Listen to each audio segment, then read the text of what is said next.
Hello అండి, అందరికీ నమస్తే. Welcome back to Saritha modern channel. ఈరోజు మనం మన ఛానల్లో లైనింగ్ బ్లౌజ్ కటింగ్ ఏ విధంగా చేయాలనో ఈ వీడియోలో నేర్చుకుందామండి. ఫస్ట్ లైనింగ్ని 2 ఫోల్డ్స్ వేసుకోవాలి. అంటే క్లోజ్గా ఉన్నది మన వైపు, ఓపెన్ ఉన్నది అటువైపుకు ఉండేలాగా లైనింగ్ని ఫోల్డింగ్ చేసుకోవాలండి. ఆ తర్వాత చివరి వైపు కిందన ఒక 1/2 ఇంచు స్కేల్తో ఇలా లైన్ మార్జిన్ వేసుకోవాలండి. ఫస్ట్ వచ్చేసి బ్లౌజ్కి ఈ నడుము లూజ్ అనేది ఎంత ఉందో మెజర్ చేసుకుందాం. నడుము లూజ్కి హుక్స్ పట్టి దగ్గర నుంచి ఇటువైపు కాజా పట్టి వరకు మెజర్ చేసుకోండి. ఇక్కడ నాకు నడుము లూజు 32 ఇంచెస్ వచ్చింది. సో ఇక్కడ కింద 32 ఇంచెస్ దగ్గర ఒక మార్కింగ్ చేసుకొని, అలాగే మనకు బ్యాక్ డాట్స్ కావాలి కదండి. సో డాట్స్ కోసం కూడా 1 ఇంచు ఎక్స్ట్రాగా మార్కింగ్ చేసుకోవాలి. నెక్స్ట్ చెస్ట్ లూజ్ తీసుకోవాలి. చెస్ట్ లూజ్ ఏ విధంగా తీసుకుంటా ఉంటే, మీ మెజర్మెంట్ బ్లౌజ్ని హుక్స్ పట్టి దగ్గర నుంచి ఇక్కడ చంక వైపు స్టిచ్ వేసుకుంటాం కదా, అక్కడికి ఎంత ఉందో బ్లౌజ్ని ఇలా లాగి పట్టినట్లు పట్టుకొని అక్కడ ఉండే లెంత్ను మెజర్ చేసుకోవాలండి. సో ఇక్కడ నాకు వచ్చేసి 9 ఇంచెస్ వచ్చింది. అంటే సో ఇది 36 ఇంచెస్ బ్లౌజ్ కదా, 36 డివైడెడ్ బై 4 9 ఇంచెస్ దగ్గర ఒక లైన్ మార్జిన్ చేసుకోవాలి. తర్వాత బ్లౌజ్కి బ్యాక్ పార్ట్ లెంత్ ఎంత ఉందో కొలత తీసుకోవాలి. సో ఆ కొలత ఏ విధంగా తీసుకుందామంటే, బ్లౌజ్ని ఇలా పెట్టుకొనేసి పైన షోల్డర్ తెంగ నుంచి కింది వైపు డాట్ వరకు ఎంత అంటే లెంత్ వస్తుందో అది మన బ్లౌజ్ యొక్క పొడవు అన్నమాట. సో ఇక్కడ నాకు 14 ఇంచెస్ వచ్చింది. అంటే 14 ఇంచెస్ అంటే షోల్డర్కి మనకు 1/2 ఇంచు, కింది వైపు ఫోల్డింగ్కి 1/2 ఇంచు పోతే 15 ఇంచెస్ దగ్గర నేను ఇక్కడ మార్కింగ్ చేసుకుంటున్నానండి. సో బ్లౌజ్ లెంత్ 15 ఇంచెస్ అన్నమాట. 15 ఇంచెస్ దగ్గర ఇలా స్ట్రైట్గా ఒక లైన్ అనేది మార్కింగ్ చేసుకోండి. ఇప్పుడు మనకి చెస్ట్ లూజు, నడుము లూజు, ఈ హైట్ 3 మెజర్మెంట్స్ తీసుకున్నాం కదా, ఈ మూడింటిని కలుపుతూ ఇలా ఒక చిన్న బాక్స్ లాగా మీకు అనేది డ్రా చేసుకోవాలండి.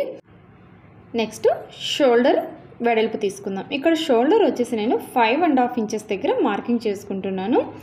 ఈ మెజర్మెంట్ వచ్చేసి మీడియం సైజు నుంచి కొంచెం లావుగా ఉన్న వాళ్ళ వైపుకైనా సరే మీరు షోల్డరు 5.5 తీసుకోండి. అదేవిధంగా ఆర్మ్ హోల్ డౌన్ వచ్చేసి 6 ఇంచెస్ అనమాట. ఇవి కామన్ మెజర్మెంట్స్ అండి. ఈ మెజర్మెంట్స్తో మీరు ఈ 34 నుంచి 38 వరకు కూడా ఇదే మెజర్మెంట్తో మీరు షోల్డర్ ఆర్మ్ హోల్ తీసుకొని బ్లౌజ్ స్టిచ్ చేసేసుకోవచ్చు. 32 వాళ్ళకైతే షోల్డర్ 4 ఇంచెస్ తీసేసుకోండి. మరి సన్నగా ఉన్న వాళ్ళకైతే 4, ఆర్మ్ హోల్ వచ్చేసి 5 ఇంచెస్ దగ్గర మార్కింగ్ చేసేసుకోవచ్చు.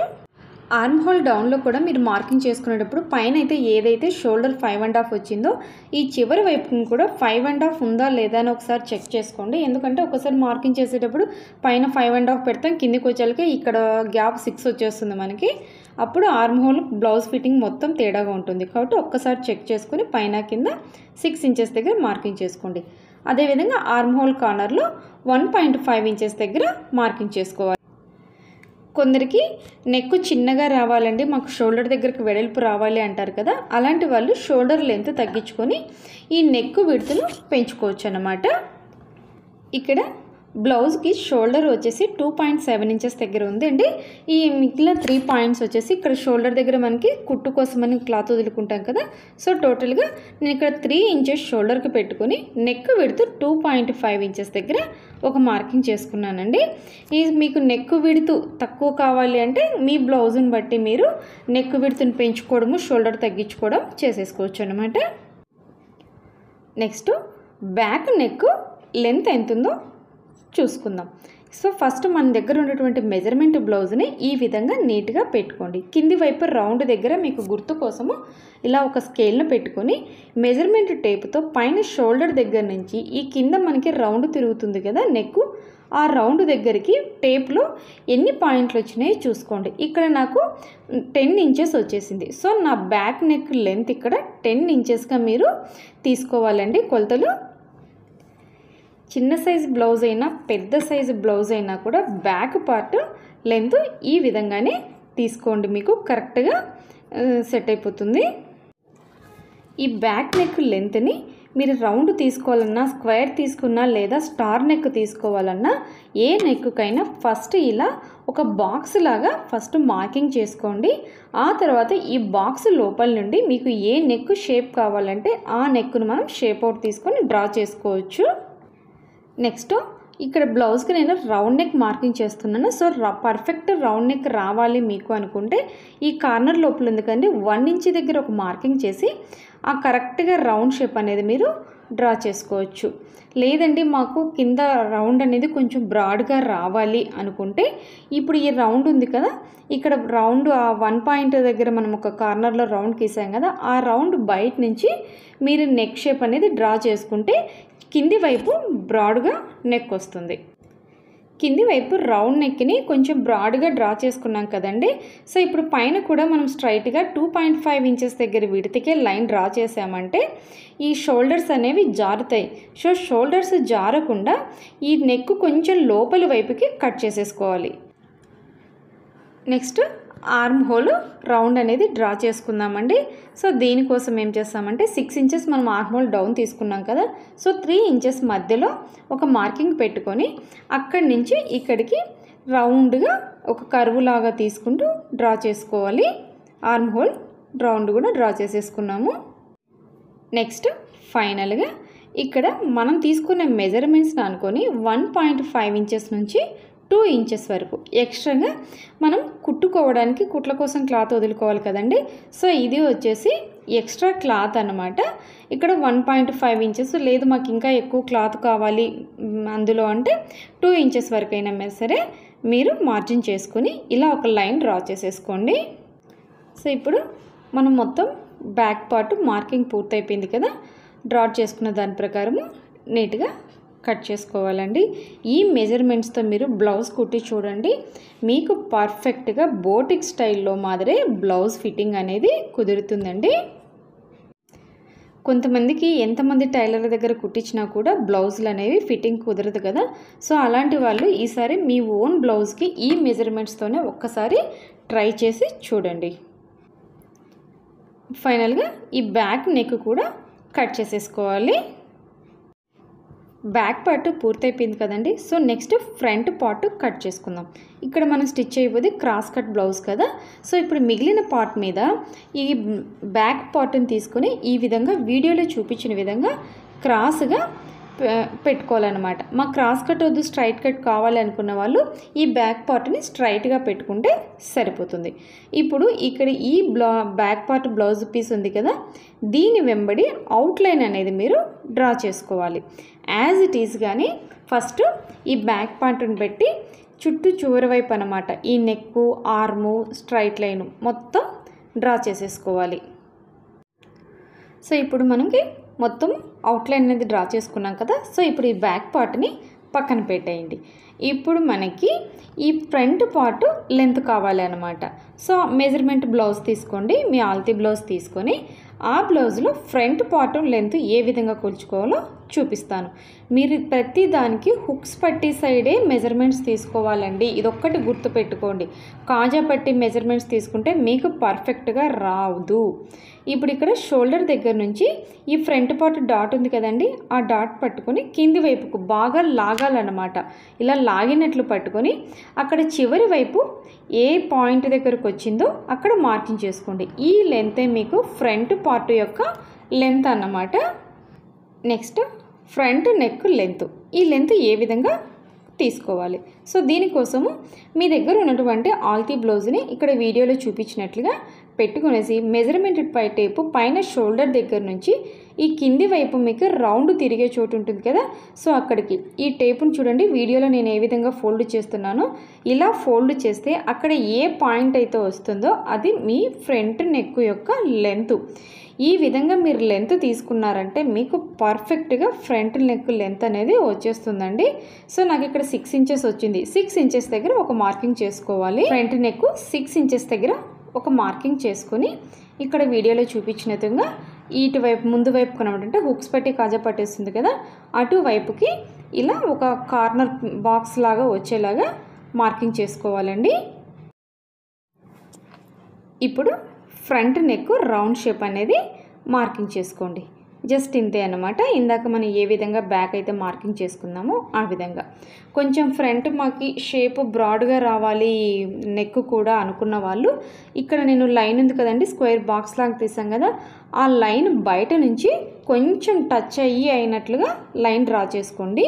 లోపల వైపుకే లేకుండా ఈ విధంగా బయట వైపు నుంచి రౌండ్ షేప్ అనేది తీసుకుంటే ఈ ఫ్రంట్ మీకు కొంచెం షేప్ మరీ కుదించినట్లు లేకుండా బ్రాడ్గా రౌండ్ నెక్ వచ్చేస్తుంది. ఇప్పుడు బ్లౌజ్ పార్ట్కి ఇటువైపు ఒక 1/2 ఇంచు పైకి మార్కింగ్ చేసుకోవాలండి. ఇక్కడ మనకి షేప్ బెల్ట్ వస్తుంది కదా, షేప్ బెల్ట్ దగ్గర నుంచి 2.5 ఇంచెస్ దగ్గర ఒక మార్కింగ్ చేసుకోండి. నెక్స్ట్ మనం బ్లౌజ్ తీసుకోండి, మెజర్మెంట్ బ్లౌజులో హుక్స్ పట్టి దగ్గర 4వ హుక్స్ ఎక్కడైతే వస్తుందో అక్కడికి ఒక మార్కింగ్ చేసుకోండి. సో ఇక్కడ నేను 4వ హుక్స్ వచ్చిన చోట మార్కింగ్ చేసుకున్నాను. ఇప్పుడు ఇక్కడ నుంచి ఇందాక 2.5 ఇంచెస్ అనేది మార్కింగ్ చేసుకున్నాం కదా క్రాస్ బెల్ట్ సైడ్కి. సో ఈ 4వ హుక్స్ దగ్గర నుంచి ఈ 2.5 ఇంచెస్ దగ్గరికి ఇలా రౌండ్గా మార్కింగ్ చేసుకోవాలండి. ఇక్కడ నుంచి ఇటువైపు మనకి ఈ సైడ్ జాయింట్ సైడ్ 1/2 ఇంచు పై వైపుకి చేసాం కదా, సో క్రాస్గా పై వైపుకి లైన్ డ్రా చేసుకోవాలి. బిగినర్స్కి కూడా యూజ్ అవుతుందని చాలా డీటెయిల్డ్గా చెప్తున్నానండి. వీడియో లెంతే అనుకోవద్దండి ప్లీజ్. వీడియో చివరి వరకు మీరు మిస్ చేయకుండా చూడండి, అప్పుడే మీకు ఈ బ్లౌజ్ కటింగ్ అనేది డీటెయిల్గా అర్థమైపోతుంది. ఇప్పుడు ఫ్రంట్ నెక్ కూడా మనం రౌండ్ షేప్ డ్రా చేసేసుకున్నాం కదా. నెక్స్ట్ వచ్చేసి ఆర్మ్ హోల్ డీప్ అనేది మార్కింగ్ చేసుకోవాలి.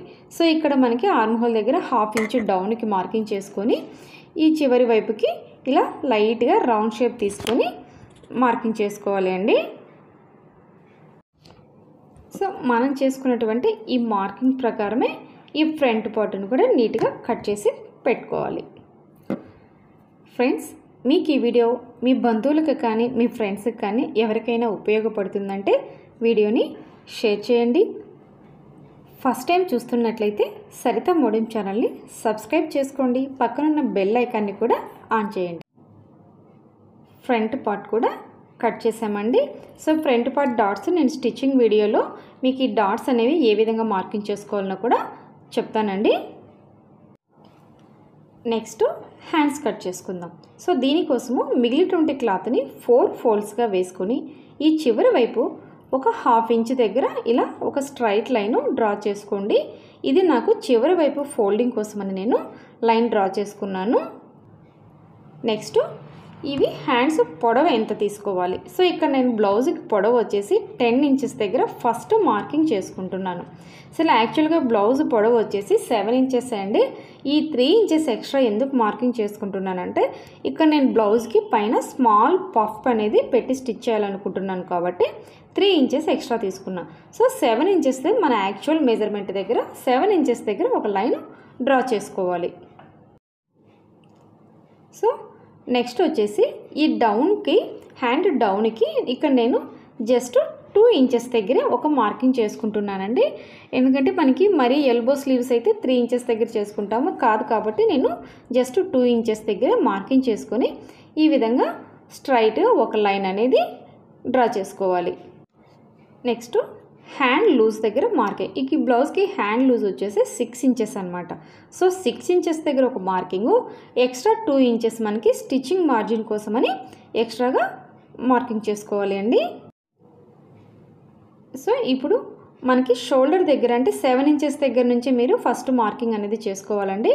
1.5 ఇంచెస్ దగ్గర ఒక మార్కింగ్ చేసుకొని ఈ 1.5 దగ్గర నుంచి ఫస్ట్ స్ట్రైట్గా తీసుకొని ఈ హ్యాండ్ డౌన్కి ఇలా ఒక కర్వ్ షేప్లో అనమాట నిదానంగా ఇలా రౌండ్గా ఒక కర్వ్గా తీసి హ్యాండ్ మార్కింగ్ అనేది చేసుకోండి. ఇక్కడ 10 ఇంచెస్ దగ్గర తీయలేదండి. ఫస్ట్ మనం సెకండ్ మార్కింగ్ చేసుకున్నాం కదా, యాక్చువల్గా hand loose 7 inches. So 7 inches దగ్గరే నేను ఫస్ట్ రౌండ్ షేప్ తీసాను. ఈ పైన 3 ఇంచెస్ ఉంది కదా 10 ఇంచెస్కి ఎక్స్ట్రా. సో 10 ఇంచెస్ దగ్గర ఒక 3 ఇంచెస్ దగ్గర మార్కింగ్ చేసుకొని ఈ 3 ఇంచెస్కి ఫస్ట్ వీడియోలో చూపించిన విధంగా స్ట్రైట్ లైన్ తీసుకొని అక్కడి నుంచి కింది వైపుకి అనమాట ఇక్కడ వీడియోలో చూపించిన విధంగా డౌన్కి చేసేసి మనం ఇందాక మార్కింగ్ చేసుకున్నాం కదా ఆ లైన్లోకి కలిపేసుకోండి.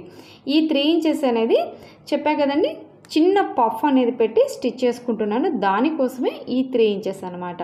సో నీట్గా హ్యాండ్ మార్కింగ్ కట్ చేసుకోవాలి. హ్యాండ్ కటింగ్ కూడా పూర్తి చేసేసాం కదా. మీకు ఇది స్టిచ్ చేసేటప్పుడు నేను పఫ్ ఏ విధంగా పెట్టుకొని స్టిచ్ చేయాలనో ఆ వీడియోలో చూపిస్తాను. నెక్స్ట్ వచ్చేసి క్రాస్ బెల్ట్ అనమాట. సో క్రాస్ బెల్ట్కి మీ దగ్గర ఉన్న మెజర్మెంట్ బ్లౌజ్ కింద క్రాస్ బెల్ట్ ఏ విధంగా వస్తుందో ఆ లెంతే ఇక్కడ మీరు మార్కింగ్ చేసుకోవాలి అండి. క్రాస్ బెల్ట్ మెజర్మెంట్స్ కూడా మీరు ఆల్తీ బ్లౌజ్ నుంచే తీసుకోండి. ఇక్కడ నేను తీసుకున్నటువంటి ఈ బ్లౌజ్కి స్టార్టింగ్ వచ్చేసి క్రాస్ బెల్ట్కి 3 ఇంచెస్, అంటే మనకి ఎక్స్ట్రా స్టిచ్చింగ్ మార్గం 5.5 ఇంచ్ అనమాట. సో 3.5 ఇంచ్ స్టార్టింగ్లో, ఈ సెంటర్లో కూడా 3 ఇంచెస్ దగ్గర ఒక మార్కింగు, చివరి వైపుని కూడా అదే 3 ఇంచెస్ దగ్గర ఒక మార్కింగ్ చేసేసుకొని ఈ షేప్ బెల్ట్ అనేది కట్ చేసుకోవాలండి. ఇక్కడ వీడియోలో చూపించాను కదా, ఈ పై వైపు నుంచి కింది వైపుకి కట్ చేసుకోవాలి. సో మనకి టోటల్గా ఒక బ్లౌజ్ స్టిచ్ చేసుకోవడానికి 6 క్రాస్ బెల్ట్ అనేది అయితే తీసుకుంటాం. సో లైనింగ్లో నేను 4 తీసుకుంటున్నాను. మనకి మెయిన్ ఫ్యాబ్రిక్ వస్తుంది కదా, మెయిన్ ఫ్యాబ్రిక్లో ఒక 2 తీసుకుంటాను అనమాట. నెక్స్ట్ హుక్స్ పట్టి, కాజా పట్టి. హుక్స్ పట్టి కోసము ఒక 2 ఇంచెస్ వెడల్పుతో ఉన్నటువంటి ఈ స్ట్రైట్ పీస్ని కట్ చేసుకోవాలండి. నెక్స్ట్ ఇది మెడపట్టి స్టిచ్ చేసుకోవడానికి నెక్ పీసు క్రాస్గా తీసుకోండి. మనం కుట్టేది రౌండ్ షేప్ కదా, ఇలా క్రాస్గా కట్ చేసుకున్నప్పుడు ఇక్కడ రౌండ్ షేప్ అనేది నీట్గా వస్తుంది. స్క్వేర్ నెక్ తీసుకున్నప్పుడు స్ట్రైట్గా కట్ చేసుకోవాలి. సో లైనింగ్ మొత్తం పూర్తిగా కట్ చేసుకున్నాం కదండి. ఇప్పుడు ఇదే లైనింగ్ని మనం మెయిన్ ఫ్యాబ్రిక్ మీద పెట్టేసి మొత్తం back part, front, sleeves, cross belt ఇవన్నీ కట్ చేసుకోవాలన్నమాట. మెయిన్ ఫ్యాబ్రిక్ని కూడా 2 ఫోల్డ్స్గా వేయండి. నేను ఇక్కడ వీడియోలో చూపిస్తున్నాను కదా, ఫస్ట్ బ్యాక్ పార్ట్ పెట్టుకున్నాను, ఆ తర్వాత దానిపైనే క్రాస్గా ఈ ఫ్రంట్ పార్ట్ను కూడా పెట్టుకునేసి కట్ చేసుకోవాలి. మెయిన్ ఫ్యాబ్రిక్ని ఈ లైనింగ్ పెట్టి కట్ చేసేటప్పుడు ఎప్పుడైనా సరే లైనింగ్ కంటే మెయిన్ ఫ్యాబ్రిక్ ఒక 1/2 ఇంచ్ ఎక్స్ట్రా ఉండేలాగా చూసుకొని కట్ చేయాలి. బ్యాక్ పార్ట్ కట్ చేస్తూనే అదేవిధంగా ఈ ఫ్రంట్ పార్ట్ కూడా ఇక్కడ క్రాస్గా వేసుకోవాలండి. అదే మీరు స్ట్రైట్ కట్ కుడుతున్నట్లయితే ఈ ఫ్రంట్ పార్ట్ని స్ట్రైట్గా పెట్టి కట్ చేసుకోవచ్చు. మనం ఇక్కడ క్రాస్ కట్ బ్లౌజ్ కాబట్టి ఈ విధంగా వీడియోలో చూపించిన విధంగా క్రాస్గా పెట్టేసి ఒక 1/2 ఇంచ్ క్లాత్ వదిలేసి నీట్గా కట్ చేసుకోవాలి. ఇలాంటి సిల్క్ క్లాతులు కట్ చేసేటప్పుడు మనం మెయిన్ ఫ్యాబ్రిక్ని పరుచుకుంటాం కదండి, అప్పుడే అప్ అండ్ డౌన్స్ లేకుండా ఎటువంటి ముడతలు లేకుండా ఒకసారి వేళ్ళతోనే సర్దుకుని నీట్గా కట్ చేసుకోవాలండి. లేదంటే మనకి ఈ ఫ్రంట్ పార్ట్, బ్యాక్ పార్ట్ అనేవి కొంచెం తేడాగా వచ్చేస్తాయి అన్నమాట. సో నెక్స్ట్ వచ్చేసి హ్యాండ్స్ అనమాట. ఈ హ్యాండ్స్కి ఇక్కడ మిగిలిన క్లాతులు మనకి 2 ఫోల్డ్స్ మిగిలింది కదా, దాన్ని ఈ విధంగా ఇంకొక ఫోల్డ్ వేస్తే 4 ఫోల్డ్స్ అవుతుంది. దీని మీద సేమ్ అన్నీ కుట్టినట్లే ఈ స్లీవ్ ఫ్యాబ్రిక్ని కూడా పెట్టేసి లైనింగ్ క్లాత్ని కట్ చేసుకోవాలి. ఇక్కడ నాకు కరెక్ట్గా వచ్చేసిందండి, ఇక్కడ క్లాత్ ఏం మిగలలేదు. సో ఉన్న దాంట్లోనే స్టిచ్ చేసేస్తున్నాను. ఒక్కోసారి స్లీవ్స్కి ఇక్కడ మనకి చివరి వైపు తక్కువ వచ్చినప్పుడు ఇక్కడ చంక పీస్ అనేది ఎక్స్ట్రాగా జాయిన్ చేసేసుకోవాలి. సో ఫైనల్గా క్రాస్ బెల్ట్ ఇక్కడ మనకి చెప్పా కదండి, టోటల్ 6 రావాలి, లైనింగ్లో 4 వచ్చాయి కదా. సో ఈ మెయిన్ ఫ్యాబ్రిక్లో ఒక 2 పీసెస్ వస్తే సరిపోతుంది. కొంతమంది అయితే ఈ షేప్ పట్టి స్టిచ్ చేసుకోవడానికి స్టిఫ్గా రావాలనేసి ఇంట్లో ఉన్నటువంటి పాత ప్యాంట్లు కానీ ఓల్డ్ జీన్స్ కానీ క్లాత్ కట్ చేసి వేసుకుంటారండి. సో అదే విధంగా కూడా స్టిచ్ చేసేసుకోవచ్చు, స్టిఫ్గా ఉంటుంది క్రాస్ బెల్ట్. ఫ్రెండ్స్, కటింగ్ మొత్తం పూర్తయిపోయింది. సో మీకు ఏవైనా డౌట్లు ఉంటే కింద కామెంట్ సెక్షన్లో అడగండి, నేను తప్పకుండా మీకు రిప్లై ఇస్తాను. సో నెక్స్ట్ స్టిచ్చింగ్ వీడియోలో కలుసుకుందాం. Thank you.